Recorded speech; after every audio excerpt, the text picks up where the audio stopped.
टमाटर की उन्नत खेती और A to Z संपूर्ण जानकारी मिलेगी। एक टॉपिक को क्लियर किया गया है, यानी टमाटर में कितने प्रकार के फंगस आते हैं, कितने प्रकार के रोग डिजीज आते हैं, कब आते हैं, उनकी रोकथाम का क्या उपाय है। इसके अलावा खाद का पूरा शेड्यूल बताइए, कब और कौन सी खाद दी जाती है, फल छेदक, इल्ली, सुंडी, थ्रिप्स, कब अटैक आता है हमारी टमाटर की क्रॉप पर, नियंत्रण क्या है, उपाय क्या है। इसके अलावा टॉनिक, खाद, फंगिसाइड, उन्नत किस्में, यदि फ्लावर ड्रॉप हो रहे हैं, माइनर का अटैक है, कीटनाशक दवाइयों के बारे में जानकारी देंगे। इसके अलावा प्लांटेशन से लेकर बढ़ाई तक, यानी बढ़ाई से लेकर प्लांटेशन तक और आपके सभी सवालों के जवाब जो आपकी फसलों से संबंधित हो, तो इस वीडियो में हम आपको टमाटर की उन्नत खेती की A to Z संपूर्ण जानकारी बताने वाले हैं। एक एक टॉपिक को, एक एक रोगों के बारे में फुल एक्सप्लेन किया गया है। पूरी जानकारी देने की कोशिश की गई है कि आपकी जो टमाटर की खेती आप दो तरह से कर सकते हैं, एक तो सिंपल तरीके से, एक उन्नत तरीके से कर सकते हैं। देखिए, यदि आप खेती सिंपल तरीके से कर रहे हैं या फिर एडवांस तरीके से कर रहे हैं, रोगों को नियंत्रण न किया जाए तो उपज के साथ साथ उत्पादन प्रोडक्शन में काफी कमी आती है। तो इन सभी टॉपिक को हम क्लियर करने वाले हैं। सबसे पहले तो आपको बता दें कि इस वीडियो में कौन कौन सी टॉपिक पर कौन सी बातें हैं जिन पर हम इस वीडियो पर हेडलाइंस का बताने वाले हैं। तो खेती कब करें और अनुकूल समय, मिट्टी और टेम्परेचर, खेत तैयार, उन्नत किस्मों के बारे में बताएंगे, रोपा या नर्सरी तैयार करना, बीज उपचार यानी सीड्स ट्रीटमेंट, प्रति एकड़ बीज की आवश्यकता या फिर कुछ पूछ हमने की एक एकड़ में कितने प्लांट्स, कितने पौधे की आवश्यकता होती है, ड्रिप इरिगेशन के बारे में बताएंगे, बेड, मल्चिंग पेपर, बेड से बेड की दूरी और चौड़ाई, बेड में जो आंतरिक खाद दी जाती है, यानी बेड मारने से पहले उसमें जो आंतरिक खाद दी जाती है कौन सी होती है, कितनी होती है। इसके अलावा पौधे प्लांटेशन से ट्रांसफर करने में कौन सी सावधानी बरतनी पड़ती है, कौन सी सावधानी रखनी पड़ती है। इसके अलावा प्लांट से प्लांट की जो दूरी होती है, डिस्टेंस कितना रखना चाहिए, जैक होल या फिर रोपाई, पानी और ड्रेंचिंग का। इसके अलावा जब टमाटर की फसल 15 दिन की हो तो कौन सी खाद दें, 20 से 25 दिन की हो कौन सी खाद दें। इसके अलावा पानी की क्वांटिटी, कितनी पानी की आवश्यकता होती है, यानी खाद के बारे में, फंगिसाइड के बारे में, रस चूसक कीटों का भी काफी बड़ी मात्रा में अटैक देखने के लिए मिलता है। खाद का पूरा शेड्यूल बताने वाले हैं, फंगिसाइड की पूरी सीरीज बताने वाले हैं, यानी कौन कौन से फंगस आते हैं, कब आते हैं और रोकथाम। टॉनिक, रेगुलेटर के बारे में बताएंगे, यदि फल फूल ड्रॉप हो रहे हैं तो उसकी कौन सी समस्या है। इसके अलावा कीटों का नियंत्रण, इसके अलावा खरपतवार का कंट्रोल, पूरी फसल का जीवन चक्र, हार्वेस्टिंग, मार्केटिंग से लेकर टमाटर की बढ़ाई और सावधानी, बांस का रस्सी कितने का फलदार लगता है। इसके अलावा प्राइस, पूरी मार्केटिंग के बारे में बताने वाले हैं और पूरे एक रोगों को एक तरीके से पूरा क्लियर किया गया है। तो इस वीडियो को आप अभी लाइक कर दीजिए और चैनल पर पहली बार आए हैं तो सब्सक्राइब जरूर कर लीजिए। यह वीडियो काफी लंबी जरूर हो जाएगी, लेकिन काफी आपके लिए नॉलेजेबल जानकारी है। तो चलिए स्टार्ट करते हैं और एक एक टॉपिक को क्लियर करने वाले हैं। आप इस जानकारी को पेन कॉपी में नोट भी कर सकते हैं। तो चलिए स्टार्ट करते हैं। सबसे पहले बात करते हैं टमाटर की खेती कब करें। टमाटर की खेती आप ठंडी, गर्मी, बरसात कभी भी आप टमाटर की खेती कर सकते हैं या फिर की जा सकती है, लेकिन इसे करने का जो अनुकूल उन्नत टाइम है, सर्दी बरसात के लिए आप जुलाई और अगस्त में लगाएं, क्योंकि जो हार्वेस्टिंग के लिए आपको अक्टूबर महीनों में तैयार हो जाएगी। तो बेस्ट है कि आप जुलाई अगस्त में लगाएं और हार्वेस्टिंग के लिए अक्टूबर में आपके प्लांटेशन में फल आने चालू हो जाएंगे। इसके लिए आप गर्मियों के लिए ज़्यादा बेस्ट है कि आप दिसंबर, जनवरी और फरवरी महीनों में लगाएं। यह हार्वेस्टिंग आपको मतलब मार्च में आपको हार्वेस्टिंग शुरू हो जाएगी। दिसंबर, जनवरी में आप लगा देते हैं तो 2 से 2.5 से 3 महीने लग जाते हैं हार्वेस्टिंग के लिए। ये तो हो गई टमाटर की खेती आप कब करें। अब आती है कि टमाटर की खेती करने के लिए मिट्टी और टेम्परेचर कितना मायने रखता है। देखिए, टमाटर की खेती आप सही प्रकार की मिट्टी में कर सकते हैं, लेकिन उन खेतों में आप टमाटर की खेती या वहाँ पर आप टमाटर ना लगाएं जहाँ बारिश हो जाने के बाद वहाँ पर पानी निकलने में काफ़ी टाइम लग जाता है। तो ऐसे खेतों में आप टमाटर की खेती ना करें जहाँ पर अधिक जमाव होता है पानी का, यानी बरसात हो गई तो पानी निकलने में काफ़ी दिक्कत होती है। तो उससे पहले आप अपने खेत को पूरा मेंटेन करके रख लें कि जो आपके खेत में पानी ज़्यादा देर तक तो नहीं ठहरेगा। इसके अलावा जो टेम्परेचर है, अगर टेम्परेचर की बात की जाए तो जो टमाटर के लिए बेस्ट और उन्नत टेम्परेचर है वो है 15 डिग्री सेल्सियस से लेके 35 डिग्री सेल्सियस तक का टेम्परेचर बहुत ही बेस्ट रहता है टमाटर के लिए। इससे कम ज़्यादा होता है तो ह्यूमिडिटी काफ़ी के कारण हमारा टमाटर की प्लांटेशन है काफ़ी क्वालिटी खराब और कमज़ोर हो जाती है। इसके अलावा बात करते हैं खेत तैयार। प्लाऊ से आप अच्छे तरीके से मिट्टी को पलटवा लीजिए, फिर रोटोवेटर की सहायता से आप अच्छे तरीके से खेत को समतल करा लीजिए आपका खेत तैयार हो गया। इसके अलावा बात करते हैं बेड के लिए खाद। जब हम बेड मरवाते हैं, बेड तैयार करवाते हैं तो उस टाइम हमको कौन सी खाद देनी चाहिए। जब हम बेड तैयार करते हैं, सिंगल बेड मरवाते हैं, दूसरी बेड से पहले हम खाद देते हैं तो उसमें आपको बेड तैयार करते समय जो खाद दी जाती है उसे बेसल डोज या फिर बेड बनवाते समय आपको जो खाद यूज करनी है वो करनी है आपको NPK 12-32-16 आपको 5 से 7 बोरी तक आप लगा सकते हैं, मतलब यूज कर सकते हैं, है ना। और डिपेंड करता है कि आपकी जो कॉस्ट आप कितनी लगाना चाहते हैं। और उसी में 5 kg आप गंधक क्लोरेट को भी मिलाकर आप अपनी बेड़ों के नीचे जहाँ पर खाद दे रहे हैं 5 kg आपको क्लोरेट गंधक भी यूज कर लेनी है, जिससे क्या होगा दीमक और नीचे से रोग नहीं लगेंगे। ये तो हो गई पेट के लिए खाद। अब बात करते हैं कि मल्चिंग पेपर। टमाटर के लिए बेस्ट और अच्छा मल्चिंग पेपर कितने माइक्रोन का होना चाहिए। देखिए टमाटर की फसल में वैसे तो 20 से 25 माइक्रोन का जो मल्चिंग फिल्म पेपर आता है वो काफी बेस्ट रहता है। और जो आपकी टमाटर की फसल है 6 से 7 महीने तक यदि आपका अच्छा रखरखाव, अच्छे रोगों से नियंत्रण, अच्छी खाद देंगे आप तो 5 से 6 महीने तक आप शेड्यूल करके अपना पूरा मेंटेन कर सकते हैं। तो बेस्ट होगा कि 20 से 25 माइक्रोन का ही आप मल्चिंग पेपर का यूज करें। अब बात आती है कि जिगजैग होल। जो आपको प्लांटेशन करने हैं, जो आपको मल्चिंग पेपर में होल करने हैं वो आपको जिगजैग ही रखनी है, यानी 3-3 फीट की ही आपको दूरी रखनी है और बेड से बेड की भी दूरी 3 फीट रखनी है। तो 3-3 फीट आपको जिगजैग करोगे तो आपको 1.5 फीट का डिस्टेंस निकल के आएगा। तो आपको जिगजैग ही होल करने हैं। अब बात आती है ड्रिप इरिगेशन। देखिए किसान भाइयों, यदि आप वेजिटेबल फार्मिंग कर रहे हैं, कोई खेती कर रहे हैं सब्जियों की, तो ज्यादा बेस्ट हो कि आपको 16 mm ही यूज करना चाहिए। 100 फीट 1.5 फीट बटन वाली ही बेस्ट रहने वाली है, क्योंकि 16 mm काफी बेस्ट है और 1.5 फीट है ना बटन वाली आप यूज कर सकते हैं। इसके अलावा बात करते हैं जो काफी ज्यादा कमेंट्स आए थे उन्नत किस्मों के बारे में। मैं आपको वही किस्मों के बारे में बताने वाला हूँ जो हम लोग खेती करते हैं टमाटर की, जो हम लोग के एरिया में उन्नत है। अब मैटर नहीं करता है कि आप किस स्टेट से हो, किस जगह से हो और आपके एरिया में कौन सी हाइब्रिड सीड्स इम्प्रूव वैरायटी है, तो आप अपने एरिया के हिसाब से ही सेलेक्ट करें। लेकिन मेरी जो फूल है जो हम लोग यूज कर रहे हैं उसके बारे में मैं आपको बताऊंगा। अभिषेक और अभिलाष, सेमिनिस कंपनी का जो अभिलाष आता है ये काफी बेस्ट है। इसका मोटा छिलका होता है, इसकी जो मार्केटिंग है, मार्केट में डिमांड है, ये काफी बेस्ट है। चाहे आप गर्मी की कर रहे हो, बरसात की खेती कर रहे हो टमाटर की, या फिर सर्दियों की किसी प्रकार की खेती कर रहे हैं, जो अभिलाष टमाटर है इसकी मार्केटिंग अच्छा है। इसका जो फल का साइज है, फ्रूट है, काफी बड़ा आता है और मार्केटिंग मतलब इसकी अच्छी है, डिमांड अच्छी है और पकने में भी काफी अच्छा है और फलों में भी इसमें उत्पादन उपज में भी काफी अच्छा है। तो जो सेमिनिस का अभिलाष आता है इसी को मैं रेकमेंडेड करूंगा आपसे कि आप गर्मी हो या फिर बरसात हो या फिर ठंड हो, किसी भी सीजन में आप जो सेमिनिस कंपनी का अभिलाष आता है यह बेस्ट है। इसकी उपज अच्छी है और यह शाखा वाला है, बेल वाला है और 10 ग्राम का जो पैकेट है 380 रुपये में पड़ता है। साइज बड़ा है, उत्पादन अच्छा है और हम लोग तो इसी को लगाए हैं, काफ़ी पिछले साल भी लगाया था। तो इसका जो उपज है काफ़ी अच्छी है और आपके एरिया में जो बेस्ट हो, बट मैं तो आपको यही रिकमेंड करूंगा कि सेमिनिस का अभिलाष है यह काफ़ी बेस्ट है। मार्केट में तो और भी हाइब्रिड के सीड्स उपलब्ध हैं, तो आप अपने हिसाब से सेलेक्ट कर सकते हैं। अब बात आती है कि बीज उपचार। आप प्लांटेशन तैयार करने से पहले, आप रोपा तैयार करने से पहले बीजों को उपचार आप जरूर कर लें और किसी फंगीसाइड से उपचार करें। जैसे UPL का साफ फंगीसाइड आता है या फिर PI इंडस्ट्री का जो कार्बेंडाजिम फंगीसाइड आता है, उससे आप बीजों को उपचार जरूर कर लें, जिससे बीज अच्छी तरीके से 100% अंकुरण होंगे। इसके अलावा नर्सरी तैयार करना।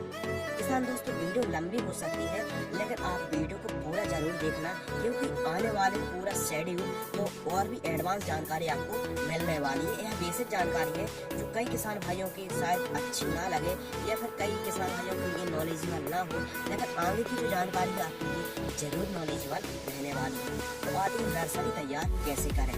टमाटर की नर्सरी आप बड़े ही सावधानी से करना है, क्योंकि फंगस डंपिंग की समस्या देखने के लिए मिलती है। आप नर्सरी दो तरीके से यानी दो टाइप से तैयार कर सकते हैं। एक तो प्लास्टिक की जो प्रिंट ट्रे आती है उनसे भी कर सकते हैं, एक तो आप मिट्टी और सिंपल तरीके से गोबर जैविक कंपोस्ट से भी आप तैयार कर सकते हैं।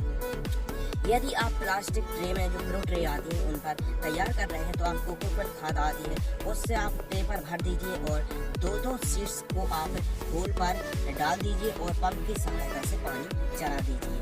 इसके अलावा यदि आप सिंपल तरीके से कर रहे हैं तो आप क्यारी बना लीजिए सामान तरीके से। जैविक कंपोस्ट है तो ठीक है, नहीं है तो DAP और SSP को मिलाकर खेत में थोड़ी सी डाल दीजिए, क्यारी बना दीजिए और आपको बीजों को डालकर बीजों को बुआई करके और फिर आप ऊपर से जैविक कंपोस्ट या फिर आप DAP और SSP को मिट्टी मिला दीजिए और पानी चला दीजिए। तो लीजिए आपका रोपा है तैयार हो जाता है, इसमें कोई खर्च नहीं रहता है। या फिर आप कोकोपीट खाद से ट्रे में तैयार कर सकते हैं दोनों सीड्स का। अब बात आती है नर्सरी में फंगस की समस्या हो तो हमको क्या करना है। देखिए नर्सरी तैयार लगभग 25 दिन में तैयार हो जाती है, लेकिन नर्सरी में जब आप देखते हैं कि डंपिंग की समस्या होती है, फंगस की समस्या होती है और सबसे बड़ी बात है फंगस की समस्या। फंगस का अटैक के लिए आपको क्या करना है। सिजेंटा कंपनी की रेडेबल गोल्ड फंगिसाइड आती है, उसको आपको प्लांटेशन हमारा छोटा है, फंगस भी लगे हैं तो आपको 1 लीटर पानी में 1 ml स्प्रे कर देना है, क्योंकि हमारा प्लांटेशन छोटा है।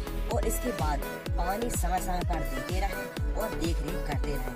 लीजिए जब आपका जो प्लांटेशन है ट्रे है जब आपकी रोपा तैयार हो जाता है तो उसके बाद क्या करें। यदि नर्सरी में ग्रोथ नहीं हो रहा है कि नहीं, यदि नर्सरी में ग्रोथ ही नहीं हो रहा है, जो आपके प्लांटेशन है छोटे छोटे हैं तैयार नहीं हो रहे हैं, यानी ग्रोथ ही उनका रुका हुआ है, तो आपको नाइट्रोजन देना है नाम मात्र के लिए, यानी आपको यूरिया देना है।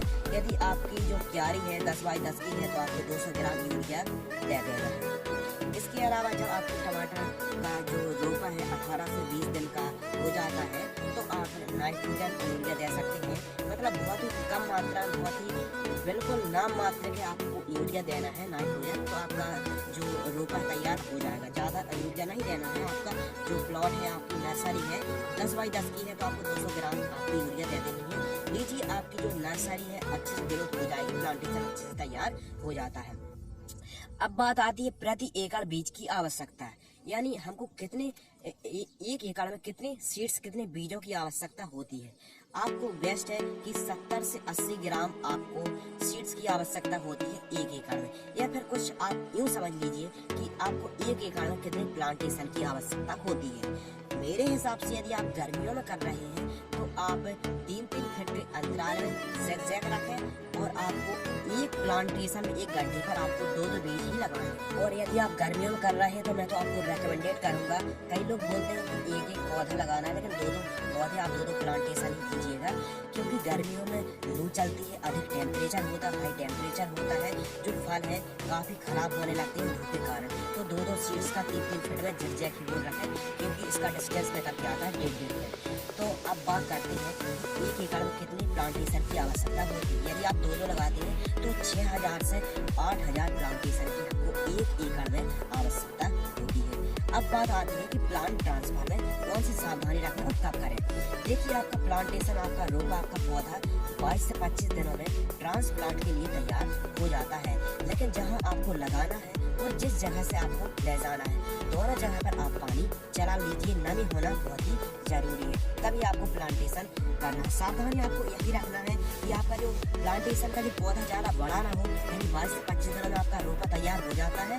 और ज़्यादा वेस्ट होगा कि आप जहाँ लगा रहे हैं, जहाँ प्लांटेशन करना है वहाँ पर नमी होना चाहिए, और जहाँ से आप प्लांटेशन निकाल रहे हैं वहाँ पर भी नमी होना चाहिए। अब बात कर लेते हैं प्लांट से प्लांट का डिस्टेंस।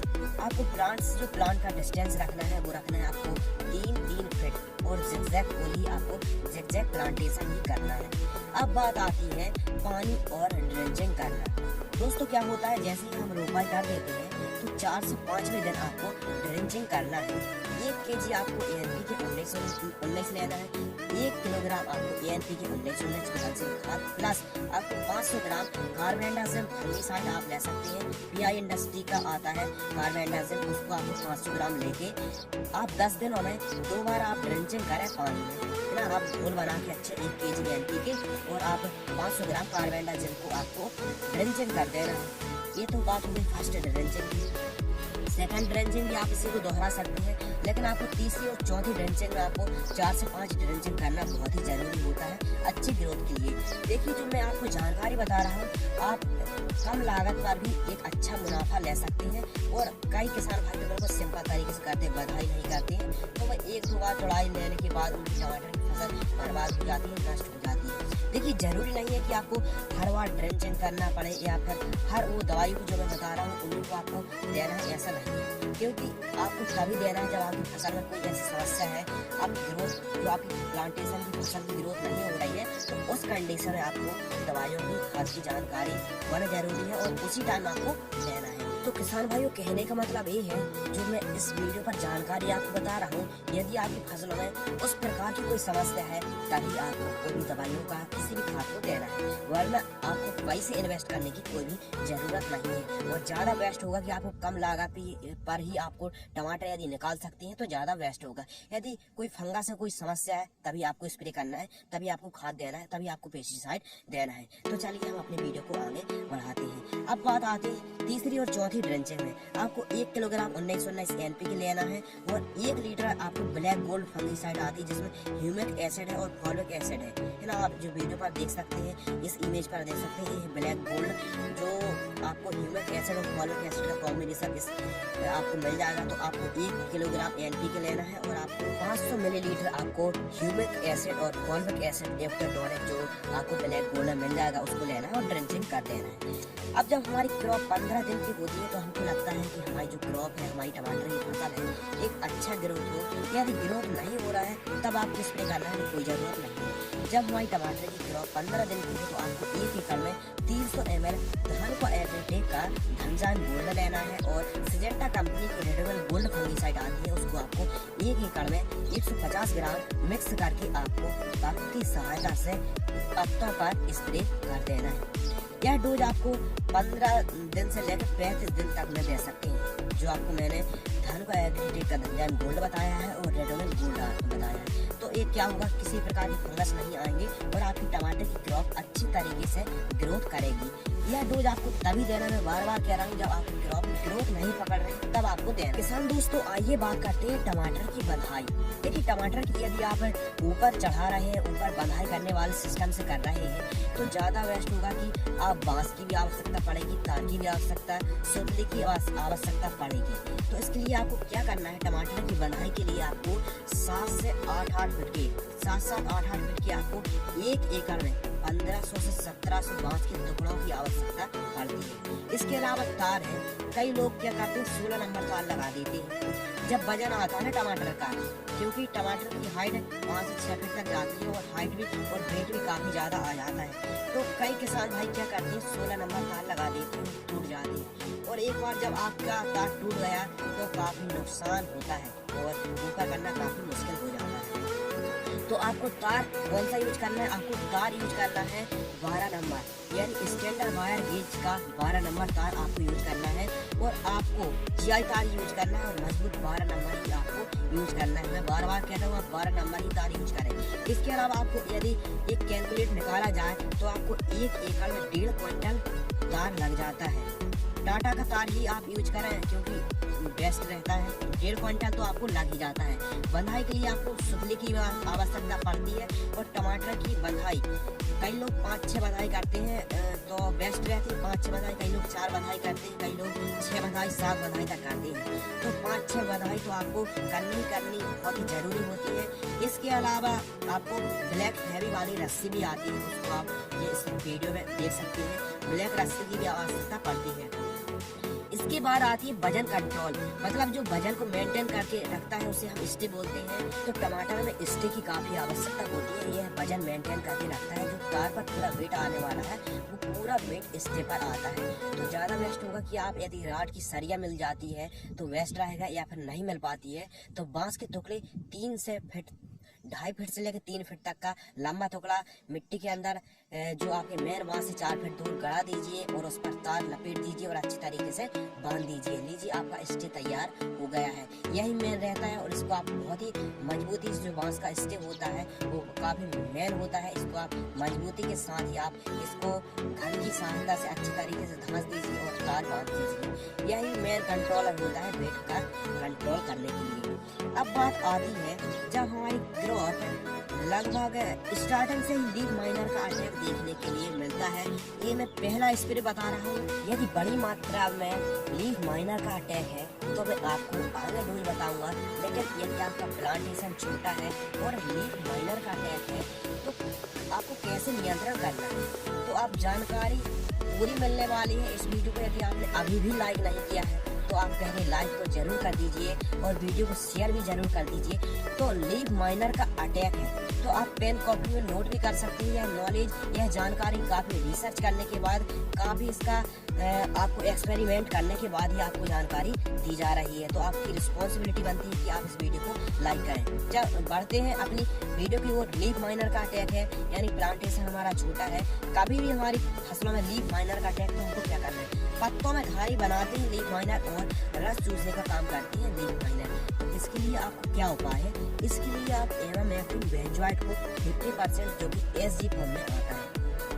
अब कई कंपनी क्रिस्टल की जो मिसाल दे रही है या फिर सिडेंटा की प्रोक्लेम दे रही है, तो आपको किसी भी एक कंपनी का सेलेक्ट कर लेना है और आपको 1 एकड़ में, ना प्लांटेशन हमारा छोटा है तो आपको 80 ग्राम स्प्रे नहीं करना है, आपको 60 ग्राम 1 एकड़ में 200 लीटर पानी में पंप की सहायता से पत्तों में स्प्रे कर देना है। आपको 100% रिजल्ट मिलेगा। इसके अलावा कई लोग इमिडाक्लोप्रिड का स्प्रे करते हैं तो रिजल्ट उतना नहीं आ रहा है, लेकिन आप एमामेक्टिन बेंजोएट का ही स्प्रे करें। किस लिए?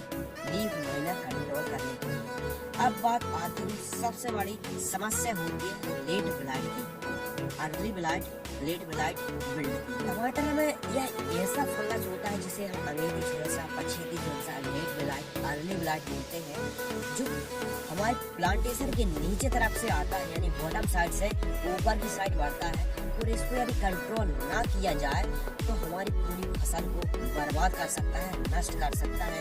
और याद रखना है, लेट ब्लाइट नीचे से ऊपर की तरफ आते पत्ते ब्राउन होने लगते हैं, पीले पड़ने लगते हैं और सूखने लगते हैं।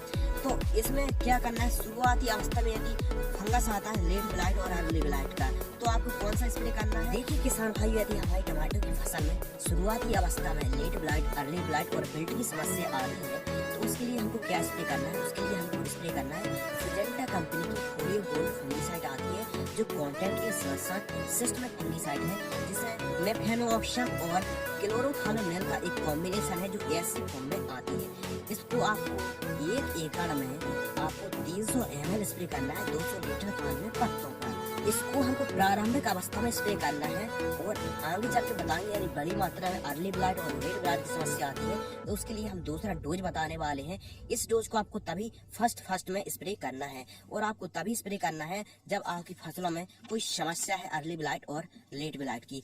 अब बात करते हैं खाद का शेड्यूल यानी फर्टिलाइजर्स पूरी सीरीज के बारे में बताने वाले हैं, तो कृपया ध्यान से सुनिए और ज्यादा बेस्ट होगा कि आप इसको नोट भी कर सकते हैं यदि आप टमाटर की खेती कर रहे हैं। देखिए किसान भाइयों, किसी भी खाद को किसी भी फसल में उसकी हालत के हिसाब से देखकर दी जाती है कि इस फसल में अभी कौन सी खाद की कमी है, उस अकॉर्डिंग आपको देना चाहिए, वरना पैसे बर्बाद करने से कोई भी मतलब नहीं है। तो मैटर ये नहीं करता है कि मैं आपको जितनी खाद की जानकारी दे रहा हूँ आपको सभी खादों को देना है, ये बिल्कुल मैटर नहीं करता है। मैटर करता है कि आपकी फसल में किस पोषक तत्व की, किस खाद की कमी है, किस माइक्रो न्यूट्रिएंट की कमी है, उसको आपको पूरा करना है। जब हमारी टमाटर 15 दिन की हो तो आपको ANPK 1919 खाद आती है 2 किलोग्राम आपको देकर ड्रिप की सहायता से पानी चला देना है। ध्यान रखना है आपको स्प्रे नहीं करना है।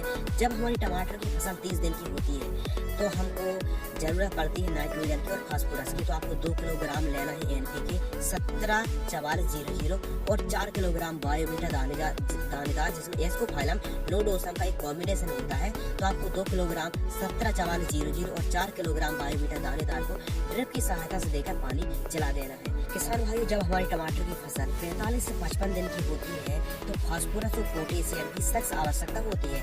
इस कंडीशन में जब 45 से 55 दिन की हमारी क्रॉप होती है तो फ्लावरिंग स्टेज में आना चालू हो जाती है। तो उस समय हमको देना है 05234 5 किलोग्राम NPK आती है और आपको 5 किलोग्राम सल्फर युक्त खाद को देना है। ड्रिप की सहायता से पानी चला देना है। इसके अलावा जब हमारी टमाटर की फसल 70 से 80 दिन की होती है, यानी फ्रूटिंग स्टेज में जब हमारी क्रॉप होती है, तो हमको कौन सी खाद देनी चाहिए? 5 किलोग्राम आपको जिंक युक्त खाद देना है प्लस 20 किलोग्राम यूरिया और 1 किलोग्राम बोरॉन देना है, जिससे पत्ते अच्छे तरीके से भूजा बनाने में सक्षम हो जाएंगे, नाइट्रोजन की कमी दूर हो जाएगी और टमाटर में बोरॉन से, जी हाँ बोरॉन हम दे रहे हैं, तो हमको बोरॉन देने से फलों में चमक बढ़ जाएगी, हमारी प्लांटेशन में चमक बढ़ जाएगी। तो आप इस खाद को दे सकते हैं 70 से 80 दिन। इसके अलावा जब हमारी टमाटर की फसल 100 से 130 दिन की होती है तो हमको सूक्ष्म पोषक तत्व युक्त हाई जिंक 5 किलोग्राम देना है और ह्यूमिक एसिड जो आता है ब्लैक गोल्ड, जैसे आपको सॉइल प्रमोटर मिल जाता है तो उसमें ह्यूमिक भी है और फॉलिक एसिड है रहता है, तो आपको 500 ml देना है टपक सिंचाई से, यानी ड्रिप में आपको देना है 5 किलोग्राम हाई जिंक को देना है और ब्लैक गोल्ड सॉइल प्रमोटर आती है जिसमें ह्यूमिक फॉलिक है, तो उसको 500 ml मिक्स करके आप ड्रिप की सहायता से दे दीजिए। यदि समय समय पर नाइट्रोजन की कमी हो रही है तो आप यूरिया भी देते रहे, सस्ती भी होती है, कोई महंगी नहीं होती है।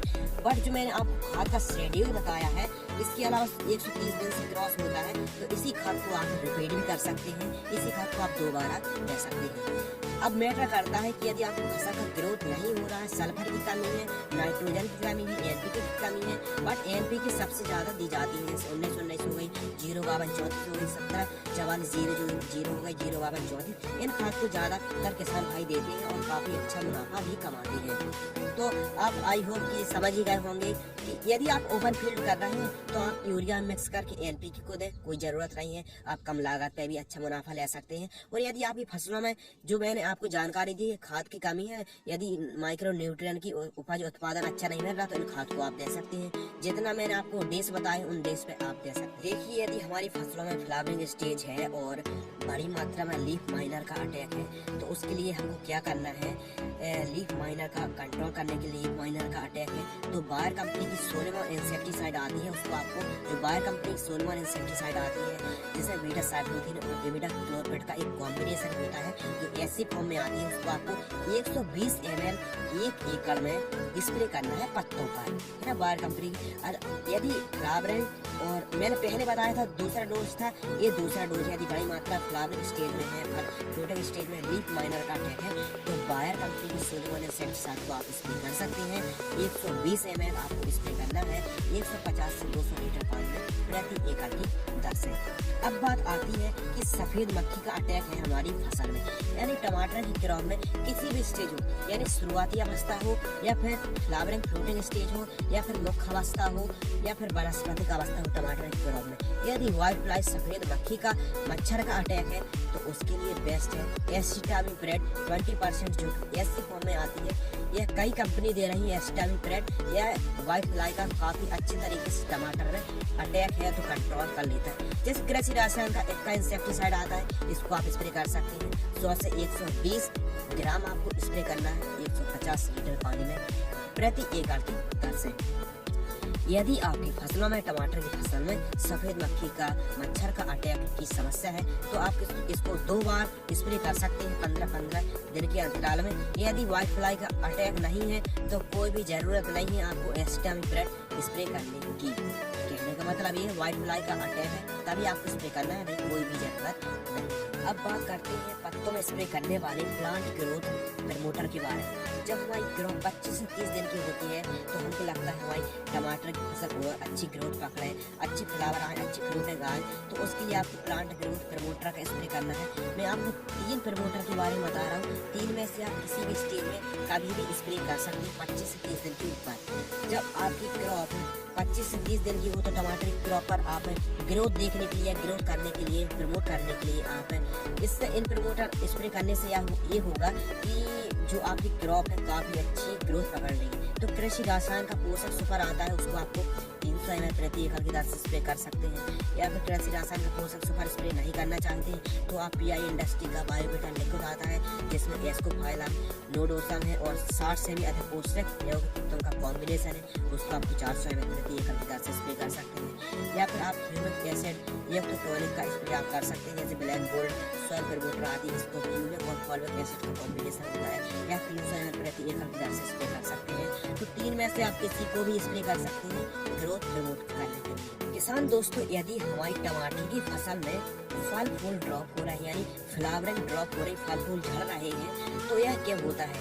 यह ह्यूमिडिटी के कारण होता है, यानी मौसम में टेम्परेचर परिवर्तन के कारण फल फूल प्लांट स्ट्रेस में भी चला जाता है और मौसम के परिवर्तन के कारण ही फल फूल ड्रॉप होते हैं।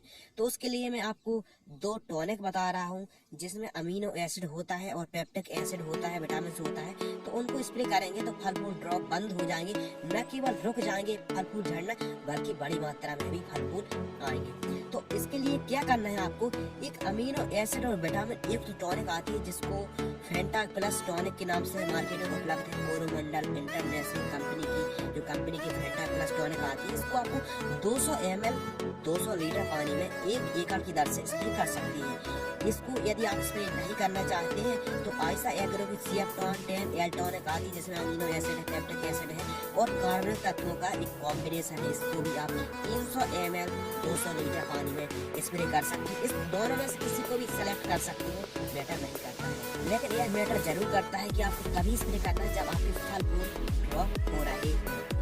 अब बात करते हैं और भी मेन टॉपिक के बारे में, फंगस कंट्रोल।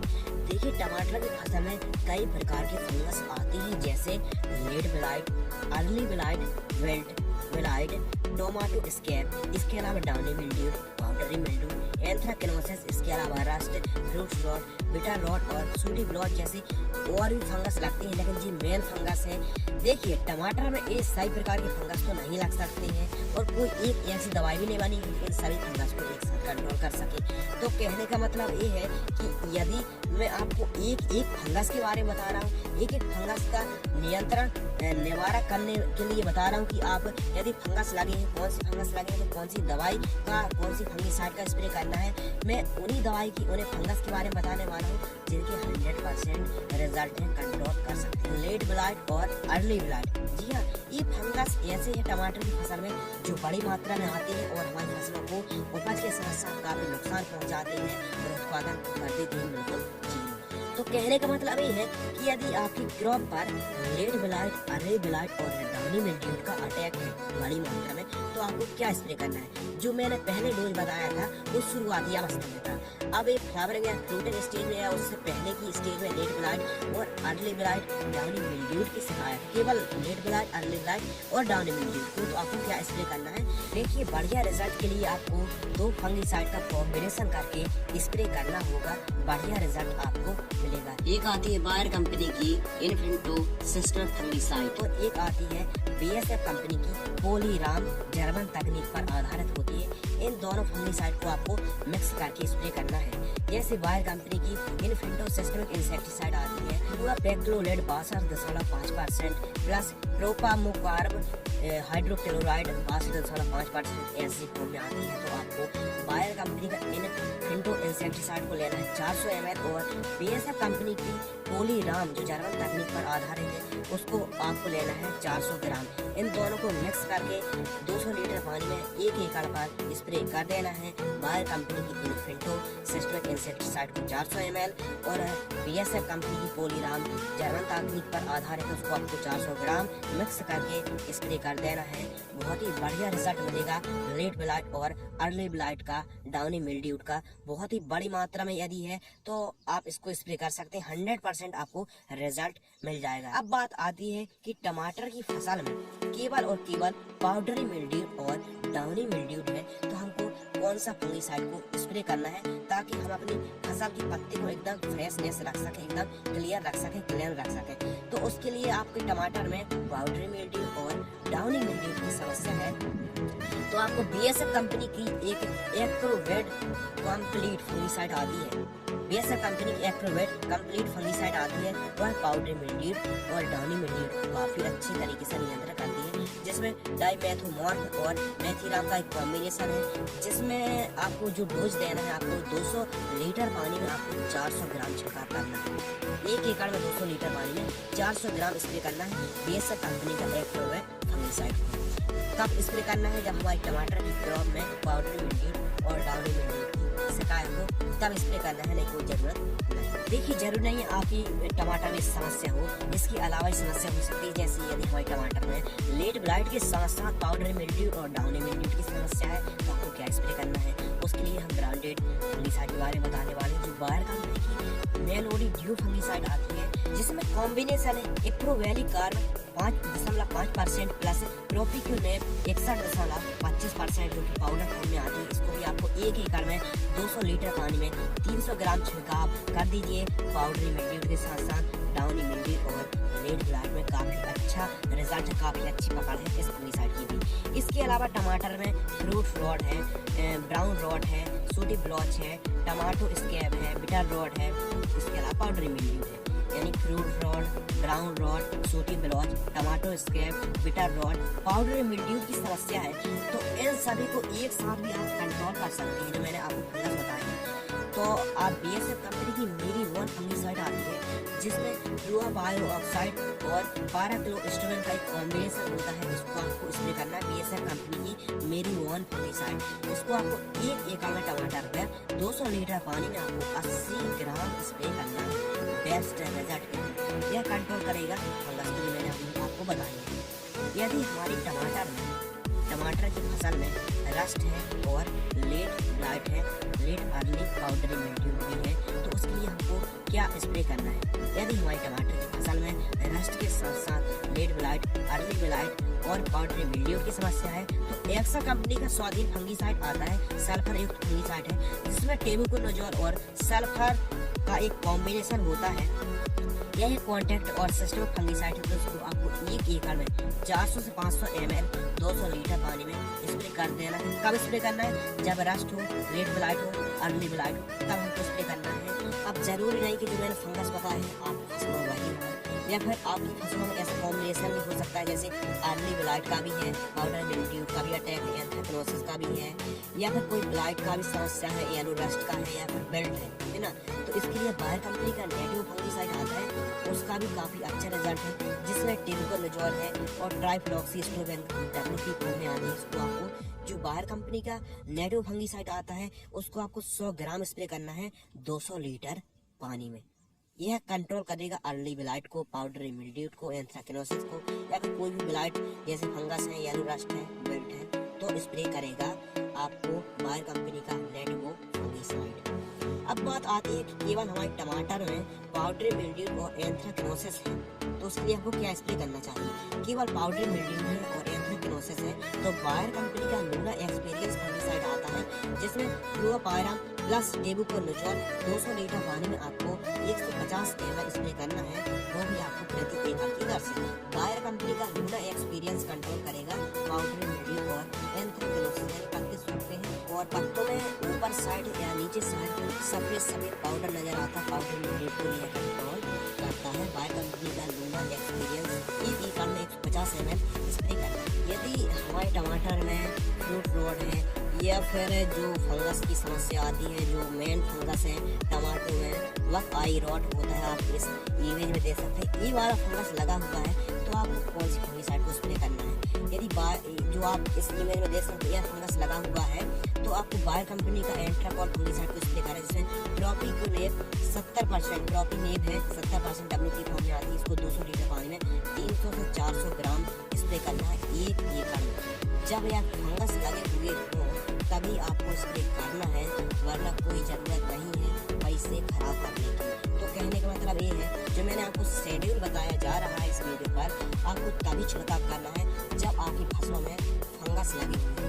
आप किसी भी डोज को सेलेक्ट कर सकते हैं जिस अकॉर्डिंग आपकी फसलों में फंगस लगे हुए हैं, जिस प्रकार की आपकी फसलों में आपकी टमाटर की क्रॉप पर समस्या है, उसके अकॉर्डिंग ही आपको स्प्रे करना है, और ज़्यादा अच्छा होगा कि कम से कम लागत पर ही आप प्रोडक्शन उत्पादन लेने की कोशिश करें। चलिए तो अब बात करते हैं और भी मेन टॉपिक के बारे में।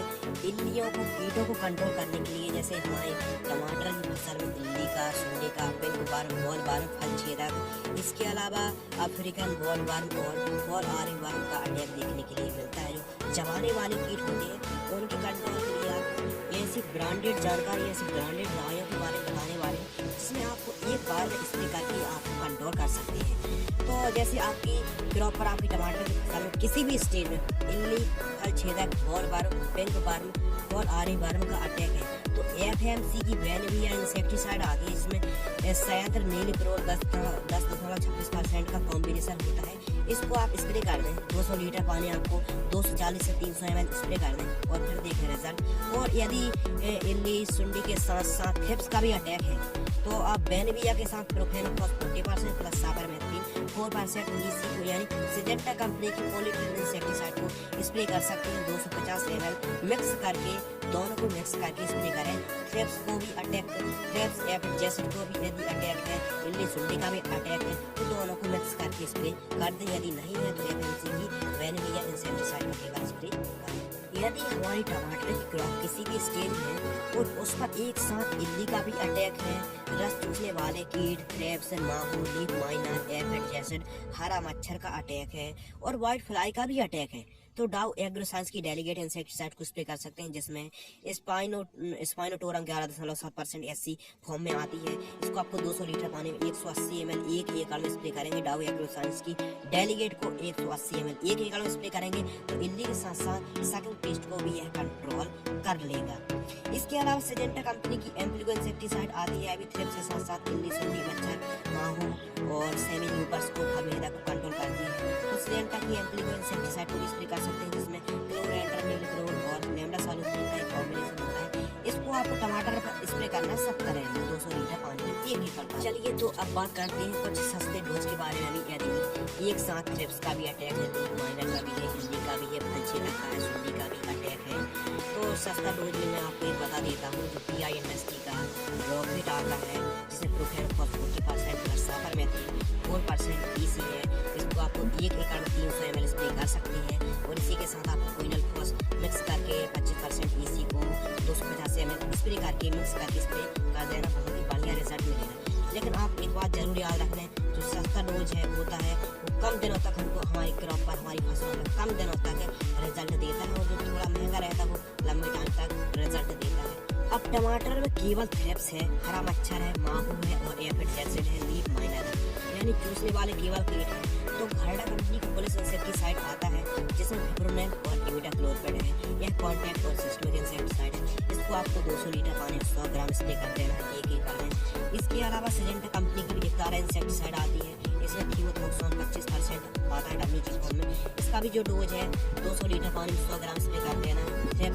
सफेद मक्खी और कॉपर स्टीला माहू के लिए जो डिक्टारा आती है सिजेंटा की, इसको भी आप स्प्रे कर सकते हैं। मैं पूरा जो डोज काउंटडाउन बता रहा हूँ प्रति एकड़ की दर से ही बता रहा हूँ और जरूरी नहीं कि आप एक एकड़ में आप 150 लीटर पानी भी स्प्रे कर सकते हैं, 200 लीटर भी कर सकते हैं, 100 लीटर में भी काम चल जाता है। तो एक एकड़ में आप जो मैं डोज बता रहा हूँ आप प्रति एकड़ की दर से ही आपको मैं बताया जा रहा हूँ। हम मैटर करते हैं कि आप 150 लीटर एक एकड़ पानी स्प्रे करते हैं या फिर 200 लीटर मिक्स करते हैं।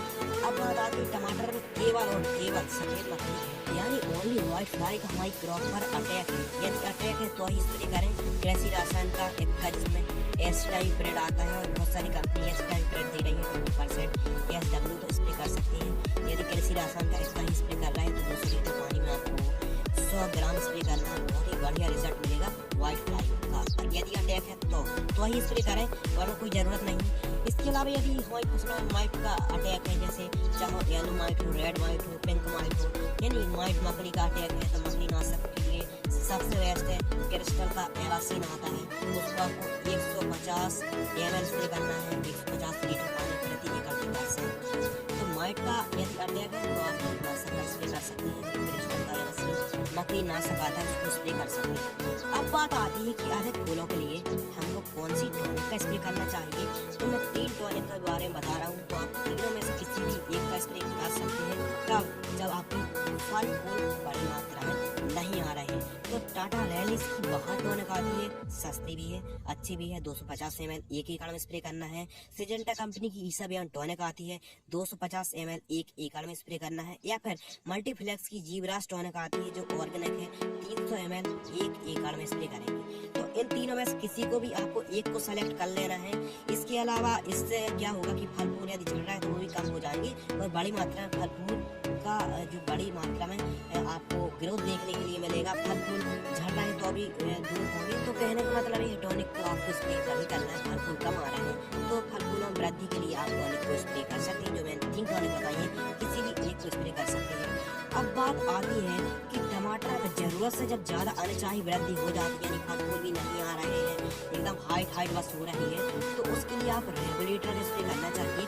और रेगुलेटर का मुख्य वर्क होता है कि प्लांट्स की अनचाही वृद्धि को, जो जरूरत से जब ज्यादा वृद्धि होने लगती है तो अनचाही वृद्धि को रेगुलेट करके वही एनर्जी को डिवाइड कर देता है फल और फूलों में। तो मैं 2 टॉनिक के बारे में आपको 2 रेगुलेटर के बारे में बताने वाला हूँ। टॉनिक नहीं है, रेगुलेटर, प्लांट ग्रोथ रेगुलेटर है, यानी अनचाही वृद्धि को रोक सकते हैं और वही एनर्जी को आप डिवाइड कर सकते हैं फल और फूलों में। तो घरडा कंपनी का चमत्कार आता है 300 ml एक एकड़ में, या फिर बीएसएफ कंपनी का लेहोसन आता है 250 ml एक एकड़ में। किसी भी एक को स्प्रे आप कर सकते हैं। कब स्प्रे करना है? जब आपको लगे कि आपकी जो टमाटर की क्रॉप है जरूरत से ज्यादा अनचाही वृद्धि हो रही है, तब आपको छिड़काव कर देना है, वरना कोई भी जरूरत नहीं।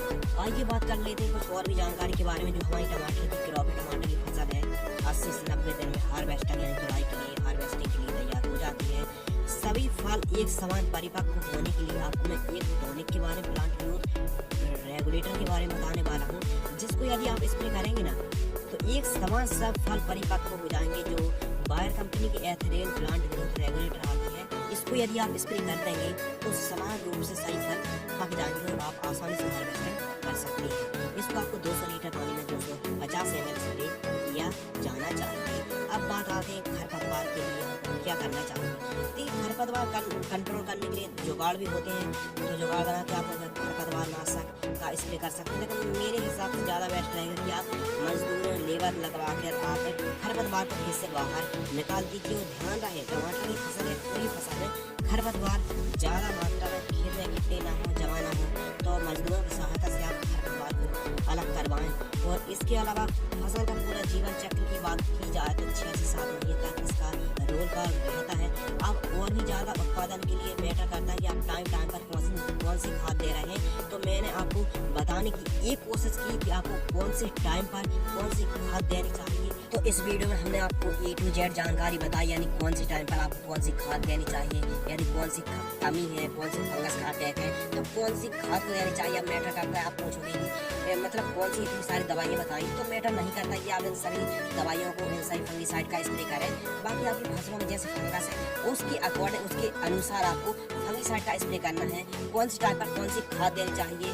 सल्फर की कमी है तो आप सल्फर युक्त खाद दें, ड्रिप में दें। यदि ओपन फील्ड कर रहे हैं तो यूरिया मिक्स करके आप NPK खाद दें। लेट ब्लाइट, अर्ली ब्लाइट ज़्यादा समस्या रहती है टमाटर, तो उसके लिए आप अपने हिसाब से, जो मैंने आपको पूरा शेड्यूल बताया, आप पूछने की आपको ज़रूरत नहीं है कि हमको कौन सी टाइम पर कौन सी खाद देनी चाहिए। मैटर ये करता है कि आपका ग्रोथ नहीं हो रहा है, यानी समस्या है, तो ही आप यूज करें। और ज़्यादा बेस्ट है कि आप कम लागत पर ही आप प्रोडक्शन लेने की कोशिश करें, क्योंकि जो टमाटर की फसल है हो सकता है कि बहुत ही कमजोर रेट मिले और हो सकता है काफ़ी अच्छा भी रेट मिल जाए। तो रेट डिपेंड नहीं करता है। हार्वेस्टिंग के बारे में बताया। तो कुल मिला के आज की वीडियो में आपको काफ़ी रिसर्च करने के बाद, काफ़ी मेहनत करने के बाद आप तक हमने जानकारी पहुंचाई है। आपको जानकारी कैसी लगी कमेंट बॉक्स में बताएं, और क्या मेरे को ऐसी भी और भी वीडियो बनानी चाहिए आप कमेंट में बताएं। आज की वीडियो में हमने आपको टमाटर की उन्नत खेती की संपूर्ण जानकारी के बारे में बताया। वीडियो यदि पसंद है तो जरूर लाइक करें।